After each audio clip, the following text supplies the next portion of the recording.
सामाजिक न्याय मंत्री संजय शिरसाट यांना अखेर सिडकोच्या अध्यक्षपदावरून पदमुक्त करण्यात आले। गेल्या महायुती सरकारमध्ये मंत्रिपद न मिळाल्यामुळे नाराजी दूर करण्यासाठी शिरसाट यांना सिडकोच्या अध्यक्षपदी त्यांची नियुक्ती केली होती।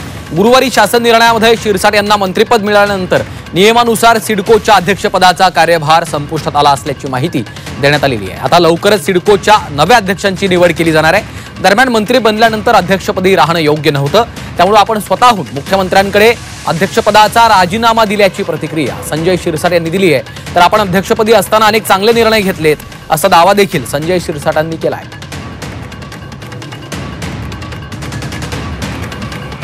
शिरसाटांना सिडकोच्या पदावरून उतरावं लागलेलं वगैरे नाही। काही कार्यपद्धती विहित असते। आता शिरसाट महोदय यांना मंत्रिपदाची जबाबदारी देण्यात आली तर साहजिक आहे, नियमाप्रमाणे मग आधीचं ते पत्र रद्द होत आहे। उतरावं लागलं वगैरे अशातला काही भाग नाही।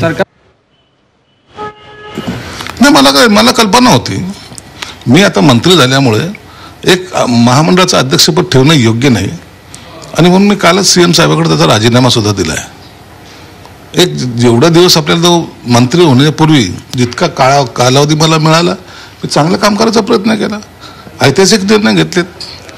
पुढे आणखीन काय जे काही निर्णय घ्यायचे होते ते मी येणारा चेअरमन जो कोणी असेल त्याला मी सांगेल आणि त्यांना मी सहकार्य करेल। सिडकोमध्ये काम करण्यासाठी फार मोठा स्कोप आहे। सिडको मंडळ मला आता कळायला लागलं होतं, परंतु आता दोन्ही जबाबदारी ठेवता येत नाहीत, म्हणून मी तो काल राजीनामा दिला आणि येणाऱ्याला मी चांगलं सहकार्य करून सिडकोचं नाव आणखीन उंचीवर कसं जाईल याचा प्रयत्न करेल।